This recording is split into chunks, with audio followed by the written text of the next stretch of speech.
Good morning everyone, and welcome to this talk that we've titled Unspaghetti, or how do we save our company's web presence before it gets too out of control. My name is Shaun Miller and I'm a digital experience consultant at an agency called Codehouse. We build digital experiences for fast-growing companies as well as large institutions. We do this through two axes of work. We think about how can we develop a digital strategy to leverage the power of the web, and then what can we do to use data to continually optimize that strategy. And then we use design and development to create those digital experiences. Codehouse has been around for about 15 years, and in that time we've worked with household B2B brands as well as some organizations that you may not have heard of, but they're certainly powering our economies. And in that time we've seen numerous ways that organizations have spaghettified their web presences. And in this webinar I want to give you just a quick snapshot of some of the lessons we've learned. And so today we're going to focus on three key ways that organizations can take their web presence that's on the brink of chaos and bring order. The first point we're going to talk about is subdomains, and how having so many different web presences can perhaps create the sense of chaos or lack of consistency. The second point is about the tech platforms that we use, and how that when we have multiple tech platforms distributed across an organization, there can start to become these inconsistencies and overspend where it's not necessary. The third point is about the fact that we do want different parts of the organization to go out and create great web experiences, but the problem is, with inconsistent branding applied to these different experiences, the web experience in total isn't as complete as it could be.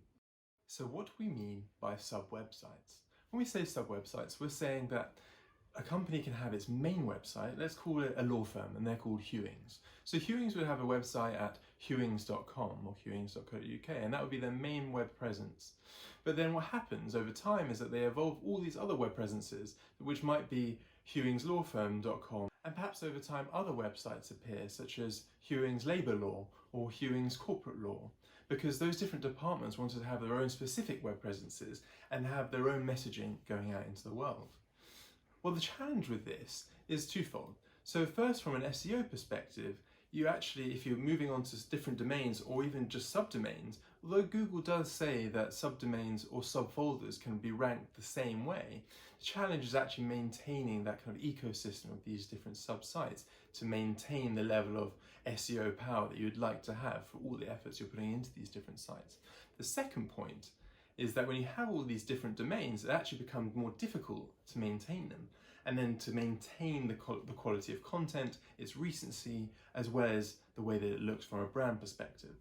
So we actually think that having all these different sub-sites actually isn't the problem. Perhaps it's better to think of it as a symptom. It's a symptom of the fact that we actually have different parts of our organizations wanting to create web presences, wanting to engage their customers digitally, but perhaps we haven't been able to serve them as a marketing function or as a digital function to be able to give them the tools in order to be able to do what they want to be able to do in order to be successful.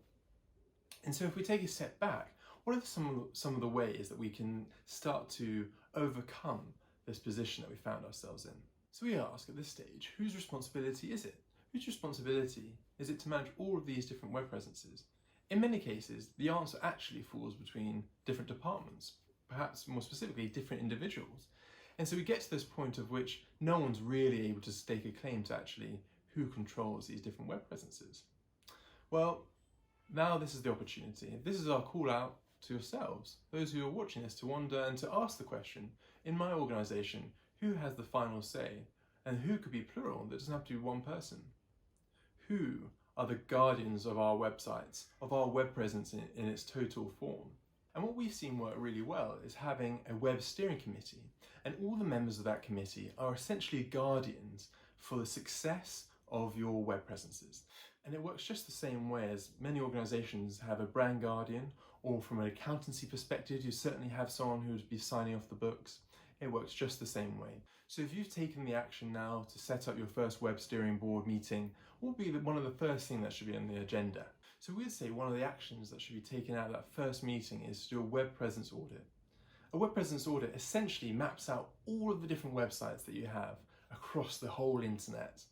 And it sounds like it's a daunting task, and that probably means now is the time to take action.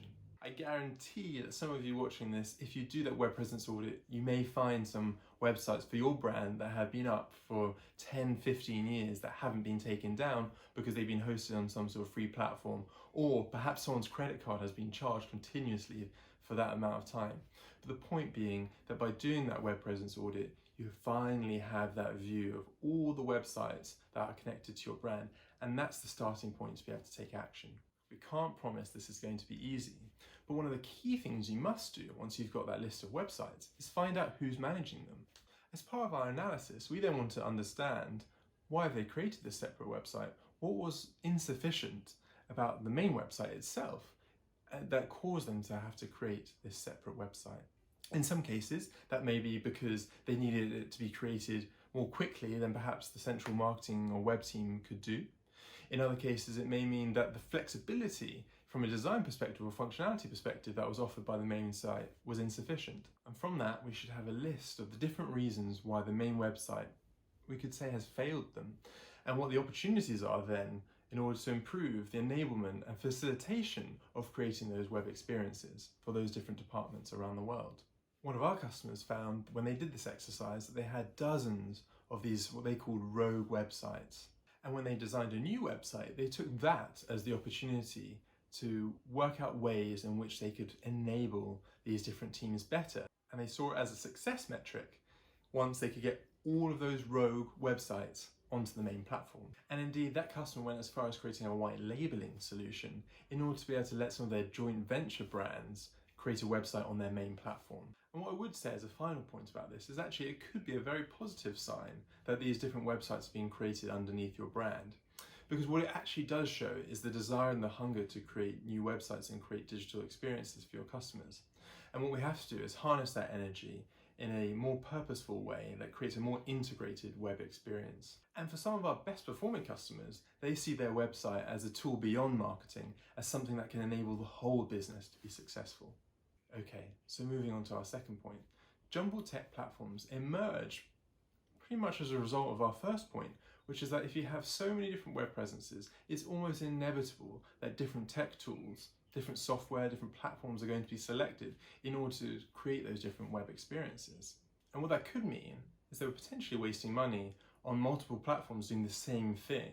It also means that there's likely going to be data falling between these systems unless sensible and careful work has been done. And finally, the amount of upskilling that has to be done across these systems because they're not working the same way. So as part of that web presence audit, we should be looking at our tech stack and finding opportunities to consolidate and be more efficient, but whilst not losing the power of what we're trying to deliver to our customers.